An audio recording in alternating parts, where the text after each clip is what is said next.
I'd like to welcome you to one of our first additional training videos for Clever Apple. These we're providing to our newsletter subscribers, which you can find more information about that at cleverapple.com. This video, what we want to be talking about is 20 ways to get your first student. Before you get started, you want to make sure that you have 100 or so business cards. We talk about that quite a bit in our guide. There are several easy to find templates you can find on if you use Microsoft Office. You want, basically what you're trying to do in these 20 things we're going to be talking about today is you want to help spread the word. One way to help people remember you is if you have a business card. We also talk extensively in the guide about your phone speech when you start getting phone calls about tutoring their child. You definitely want to practice that some. And something you always want to remember is that you're building your business. So all of this effort, what we're doing is we're sowing seeds. Don't be discouraged if all the seeds don't grow, but some of them will, and you'll be rewarded with students, and we all know that students equals income. So make sure, if you haven't already, you've started your business, you want to make sure that you tell your friends and family members. They may not know that you've started a business. They may know somebody that needs tutoring. You also want to talk to your child's teacher. Now this can come in a couple of different ways. If you're, say that I do have a daughter, she is in 8th grade. Let's say that I want to tutor students that are in the 7th and 8th grade. Then I would of course speak to her teacher so that she would help me spread the word. Now, let's say I didn't want to tutor 7th and 8th graders, but I wanted to tutor 4th, 5th, and 6th grade. Then I would talk to her teacher and ask her if she could introduce me to the 4th, 5th, and 6th grade teachers. That makes it much easier. If you don't have a child in school, that's no problem either. One thing you want to do is you want to start going to school functions, ball games, plays, etc. You want to show support for the school that you want to get students from. And if you have 2 or 3 schools that you would like to get support from, then of course you would go to functions as well. Be friendly. Volunteer in that school.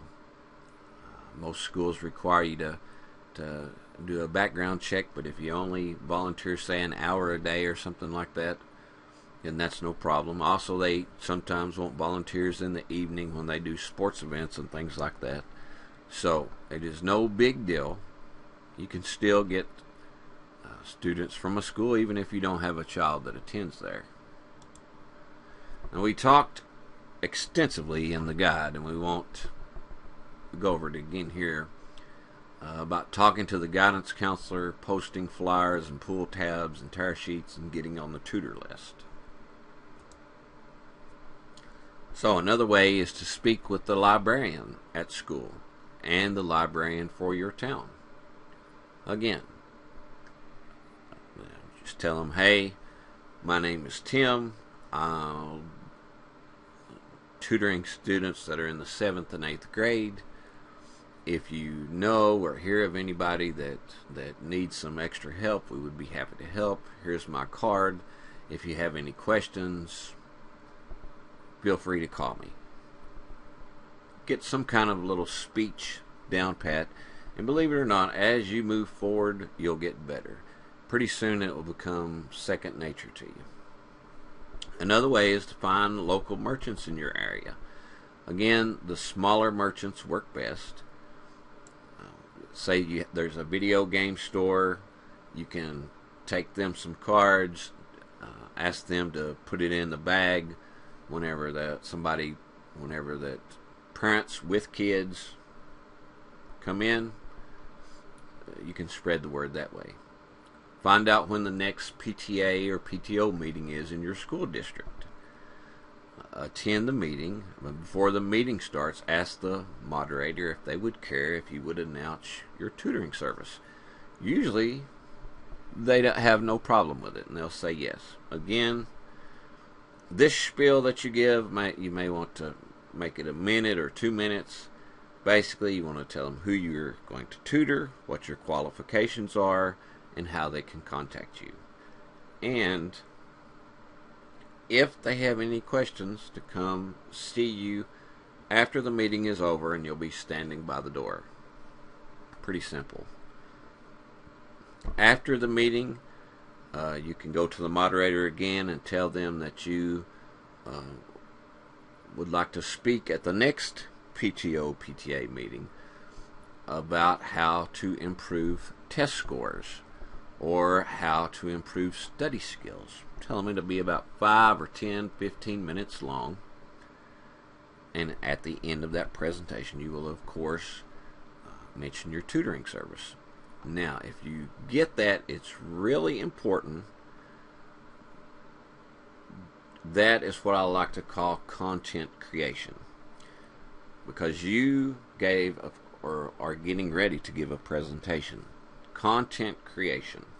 So what you want to make sure is, if they allow it, then you want to make sure that you get someone that records you giving your speech. Then, after that's finished, you again offer to make the same presentation at your local library.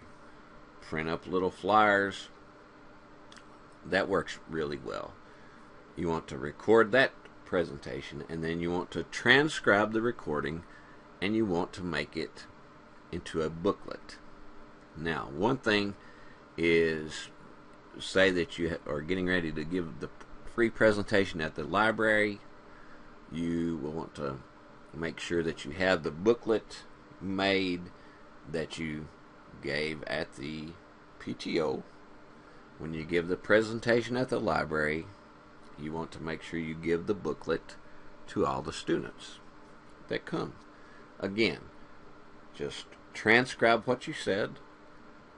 You want to make sure that your name, what you tutor, and your contact information is prominently in the little booklet. Before the library presentation, there's all kinds of public service announcements on the radio and on the television. You can contact them, say, hey, on April the 10th, there'll be a half hour, or you can even make it an hour presentation on improving your study skills and getting better test results. In our district, now everything is focused on the test. So now would be a wonderful time to do that. At the school carnival, you can ask whoever's over it, can you hand the flyers, the little booklets that you made, can you hand those out? Again, target the kids that you would like to tutor. So, in other words, if you're tutoring the 7th and 8th grade and you see the little ones coming by, you wouldn't want to hand them a book. Older kids, you can hand them a book, ask them to give it to their parents, or if their parents are with them, you would of course ask them to hand it to them. Find tutors in your area that tutor different subjects or grade levels than you do, and offer to trade students with them. In other words, if they tutor 1st and 2nd grade, or 3rd, or let's say they tutor 3 through 6, you tutor 7 through 8. Ask them to swap. Then what? You can do all kinds of neat things. When one of their students is going to the 7th grade, they can be given your contact information. When you have a 7th grader, you can ask the parents during your initial interview, do they have any smaller kids? If they do, then you can pass them on to your buddy. We talk quite a bit about promoting your business on the internet in our guide. In fact, we have in the 90-day Get Started Quick Guide, we have a lot of detailed instructions on things like setting up a Facebook fan page, etc. But one of the ideas is going to your local forums. Another idea is to use your Facebook page to promote. And we're going to create a couple more videos that focus in on each of those. Free advertising on Craigslist. Just go to Craigslist and you can do it. Your church. The church that you attend, ask them to make an announcement. Say, hey, could you please announce this during the morning announcements? Again, hand them a card so it's easier for them to read from.